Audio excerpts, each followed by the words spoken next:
welcome to Turn the Page, the official podcast of the Syosset Public Library.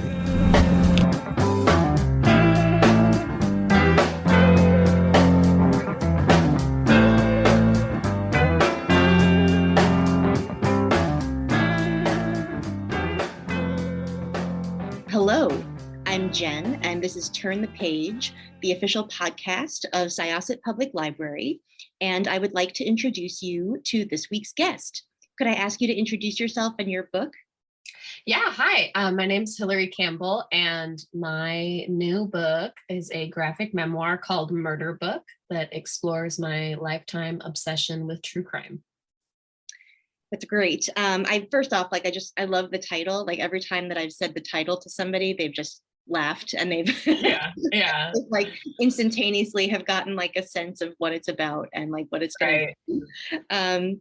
So I was wondering if we could start with you talking a little bit about your work in general, like what kind of comics you've made before this and how that led you into this project. Yeah, so I for the past since about I guess maybe 2017, something like that, I've been doing cartoons for the New Yorker. And so that's kind of like the primary, things that people recognize me for. But I illustrate a lot of books as well. The first sort of big book that I illustrated was called Feminist Fight Club. That was a very cool, awesome book, manifesto written by Jessica Bennett. And so I illustrate books and do my own thing and, other magazines too, Cosmopolitan, New York Times and all that kind of stuff. But mostly the New Yorker. And then about 3-something years ago, I started to work on Murder Book, and it was obviously the biggest thing I've, tried to accomplish ever. So it was like very, it's so different than drawing a cartoon for the New Yorker. The New Yorker's like, you come up with a joke, and then there's the joke, So drawing something of this capacity was a wild and different journey. Yeah, I'm really curious about that because there obviously there must be a huge difference between producing like a one panel joke and then doing like a full length narrative.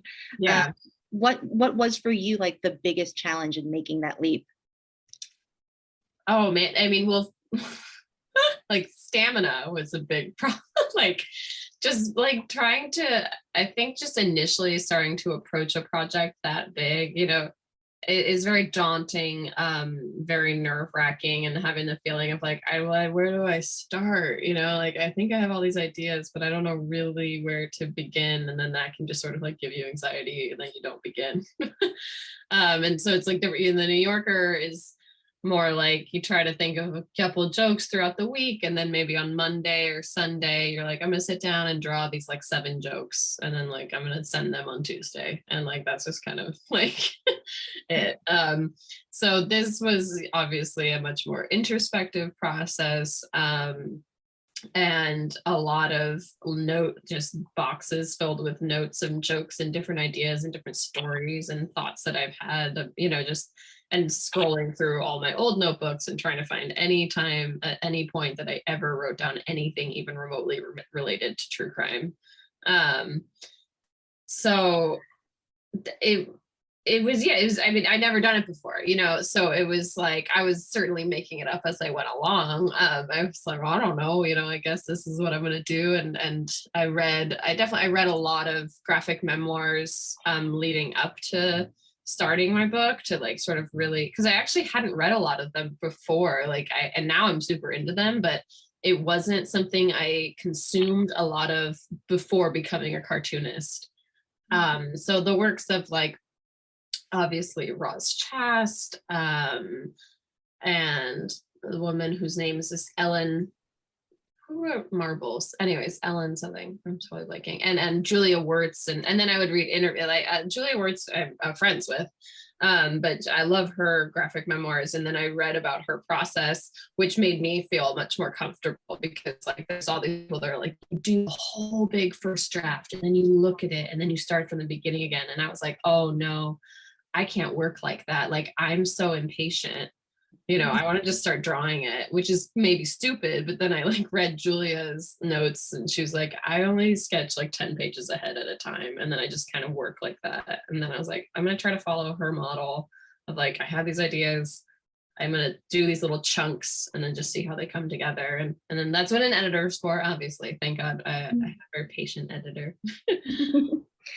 Oh, that's great. Yeah, because it seems to me that the big issue, because I've collaborated on comics before. I've written a couple, but I don't illustrate. I have an artist I work with that and an artistic burnout is like a real risk when you approach a full-length work like this. And I think that whatever you can do to kind of keep it interesting for yourself as you go is really important. Yeah, I was like knowing, I'm like, if I have to do just sketches for like a year of my life, like I'll fall apart. Like it's just like, it's not for me. So that I just kind of just trying to figure out what you're saying, like what keeps you interested.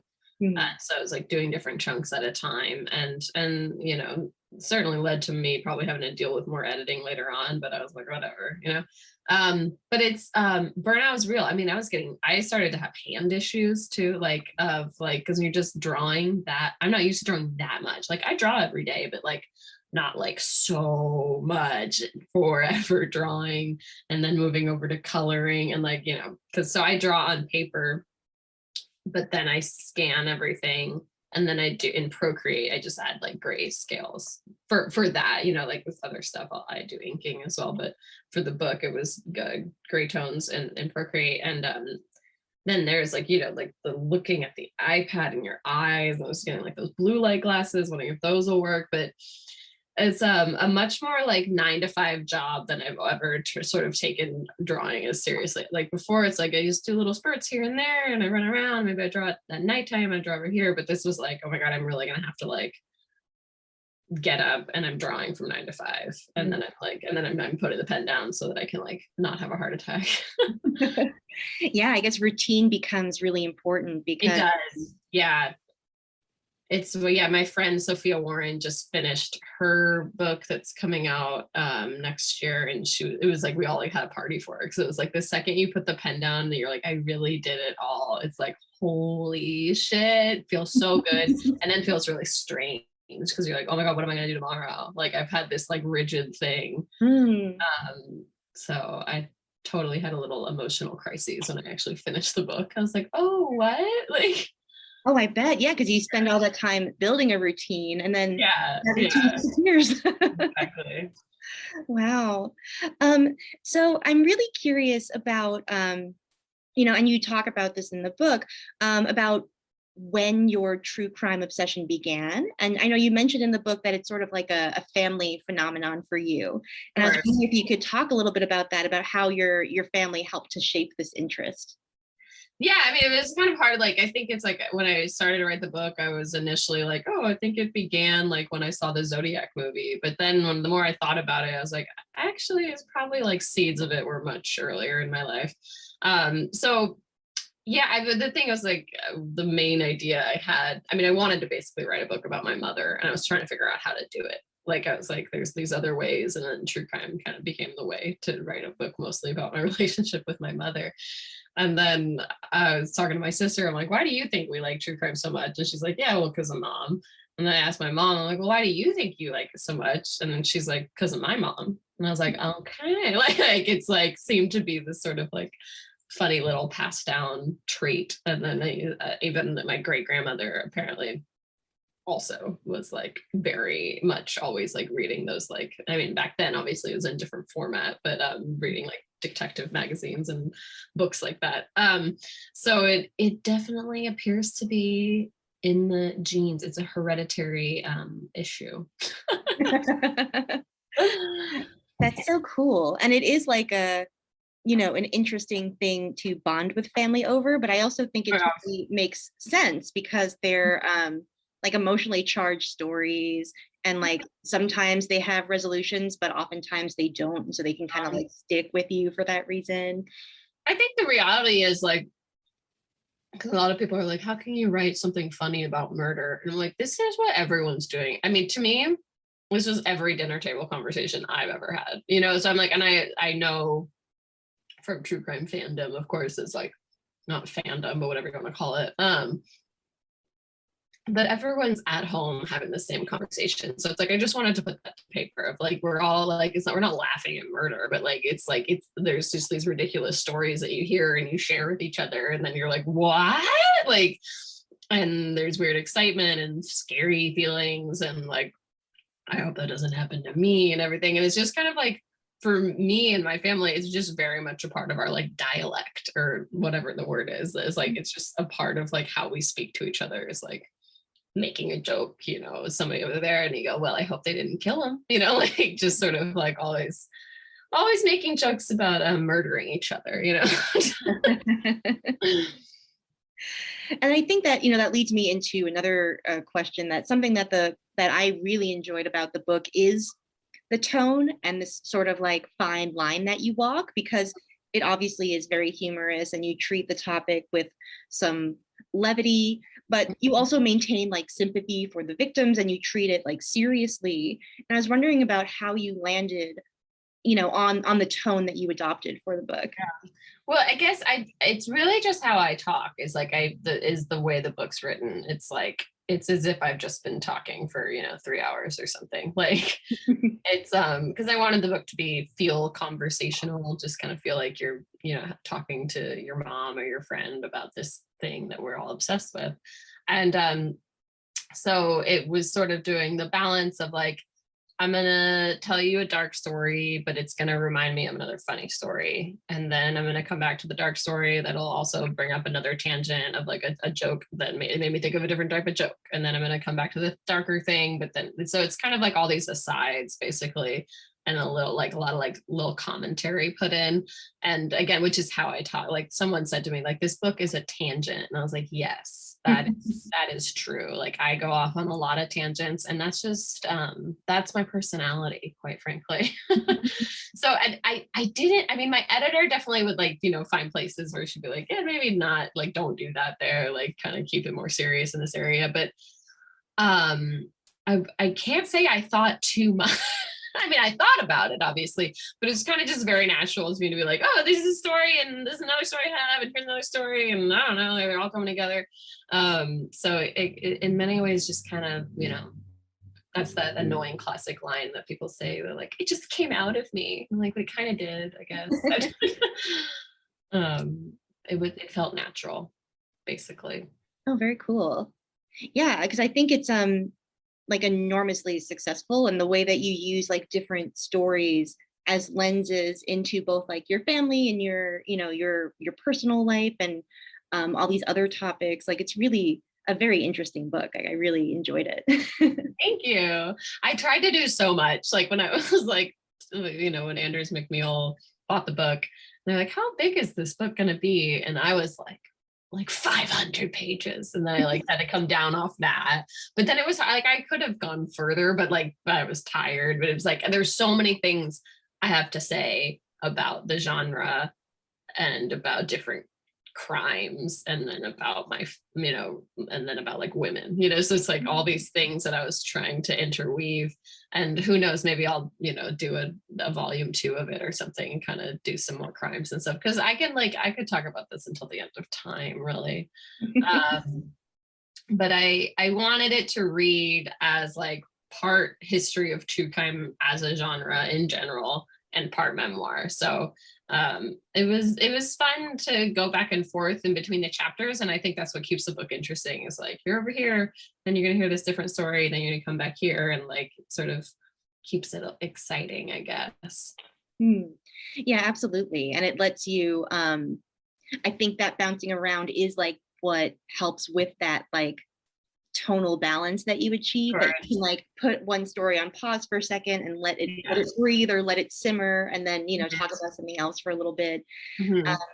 I am so fascinated in your by your discussion of you know, women and true crime, and this sort of like phenomenon that like most true crime fans, not all, but like most, are women, and that it, you know, tends to appeal to female audiences.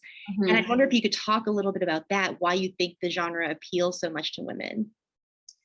I know, and that's the age-old question. I think by the end of the book, it's kind of realizing you're like, well, there's no one reason. There's this sort of like hodgepodge of reasons, and then everyone else can have their own personal like ideas about why they think they're so attracted. But well, when I was setting out in the book to like decide what things I was going to talk about, I read a lot of like psych studies, like psychological studies on like, you know, therapists and whoever saying like that their input on why true crime is so attractive to women. And it was basically broken down into just like a few like main reasons of like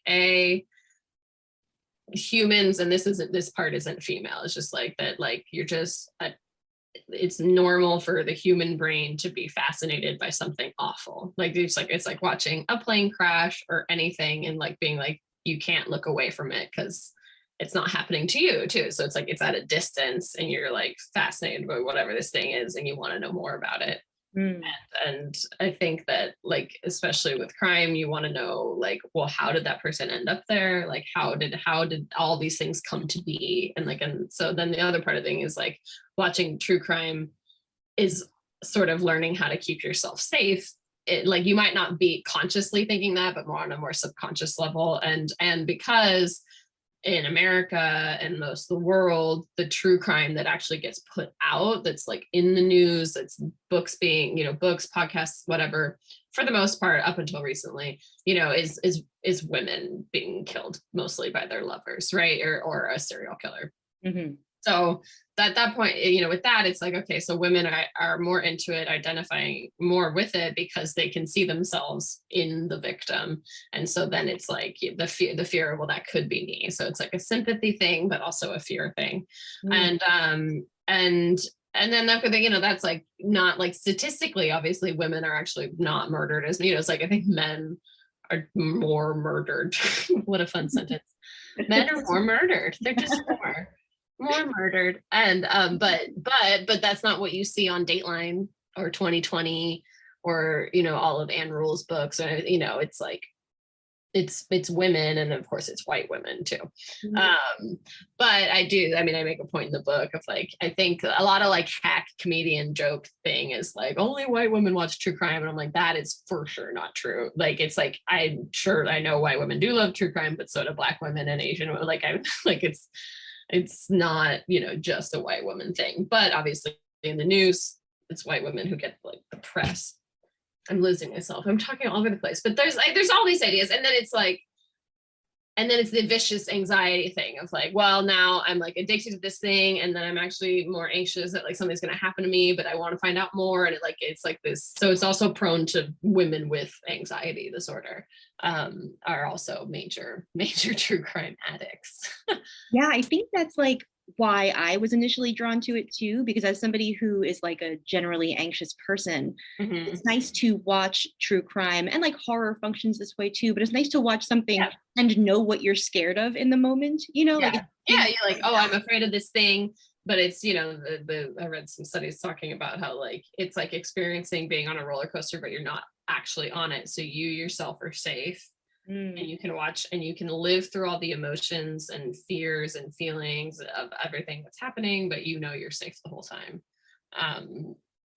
So that's part of it. And then, you know, and then this part isn't female too, but just sort of like liking to figure out a puzzle. It's like brain, you know, many people's brains just enjoy that. But at the same time, I've met many women that are like, I hate true crime. I don't know why you I'm like, okay, see, there you go. I don't know then. Like, what makes me like it and you not? Who the hell knows? Like, that's what I was kind of coming back to. I'm like, well, that part makes me think it's like more of like your upbringing. Like, it's like what was talked about at the dinner table and like what became interesting to you from there. Because like it was just so much a part of my upbringing. Absolutely. And it makes sense as, you know, dinner table conversation too, because so many of those stories like played out over time and new details arise, you know, and it keeps the conversation going. Sure. It's just like, what do you read in the newspaper today? You know, it's like true crime is also just like the news. Like it just is the news, you know, it's like stuff that's happening. So like, of course, you know, like when you have like a case unfolding maybe in your town, you know, and every day something different is coming out, like that's riveting because you just want to get to the bottom of it. and Anne Rule talks about in many interviews. I wish I knew Anne Rule, but of course she's passed. But I read a lot of their interviews and listened to them about how she, as a little kid, became very like interested and fascinated by like what makes someone become a criminal, like why they're born here, they're just a baby, and what happens like in their life, and sort of like trailing like through what specific things would lead them to become a murderer, basically. And that is like that is part of my interest, and also the fact that I just like biographies too, or like memoirs. Like it's like just learning about people's lives basically is what I also really enjoy. And true crime is that in many ways. It's learning lives lost, you know, like it's just sort of chronicling people's whole existence and what made them who they were. That's a really interesting point, I think, too, that like in a way, you know, even though oftentimes the focus is the murder and the end of the life, like it's also about the life that the person lived, you know, and Sure. and that is very. Yeah, I think that, I mean, there's some authors that are way better at talking about the victims than rather than the killer, you know, and I tend to like that stuff more. I think that was like, there's all these different Ted Bundy documentaries came out in the past few years. And for me, I just hated the one on Netflix so much. I just thought it was way too much about Ted, and kept being like, oh, and he was attractive. And we're like, why is this still being said? Like, why are we still, but then at the same time, these women on Amazon or Amazon Prime released another documentary series on Ted Bundy that was made by women, and it was much more focused on the victims, and it was a way better documentary series. And of course I can't remember the name of it right now, but I highly recommend it. But it's because there's two ways to go about, you know, it's like you can either focus heavily on the killer, which is stupid, like, you know, it's not what should be remembered. It's, you want to remember the people who lost their lives. Yeah, I'm wondering a little bit about like what your writing process was like, especially with regards to research, because it reads as a very well-researched book. And I was curious about whether this was all just information that was already living in your head, or if there was additional research that you did over the course of writing the book. Yeah, I mean, the answer is both. Like, there's a lot that was in my head, like, you know, I mean, a lot of just personal stories and things, and all the Law and Order I watch, and just sort of like everything that I watch and read. But I absolutely did a shit ton of research. I mean, like through all the cases that I wanted to talk about, I, you know, did a bunch of research on that. I did research on the big, like what was early true crime, and then what were the big, you know, like the shift of like being just maybe in the papers to becoming like the birth of like 24-hour news, and then that giving way to like the idea of the docuseries many years later. And so I did a lot of breaking down of like what was the real first true crime movie, and like going through so much. So I watched so many documentaries that I'd never seen before, and so that was really fun. And watching, like, I watch a lot of early Dateline, and like trying to see how, you know, how much it's changed. And unfortunately I had to keep it within the United States, because once you go outside of that, it's like, okay, there's so many things, obviously, like I could just go until the end of time, because they all have their own histories. But it was a lot of research, a lot of note taking, you know, and that was fun though. I had a good time. Like, this was a very fun book for me. Like, and like how they just being like, I'm watching Law and Order as research. I'm like, interesting. Like, you write off everything I like purchased on Amazon, like yet another Law and Order DVD, you know. But yeah, so it was a lot of research. It's awesome. And it really comes through, like they're very well told stories, and like very comprehensively, you know, of course, like in the cases where we know the whole story and how things turn out. And yeah. Well, thank you so much for this conversation. I'd like to thank you for discussing your book with me and our listeners. This has been Jenn with Turn the Page podcast in discussion with Hilary Fitzgerald Campbell, author of Murder Book, which you should definitely check out. Thank you so much for listening. And for now, we are going to close this chapter. It's time to close this chapter of Turn the Page. Join us for the next episode.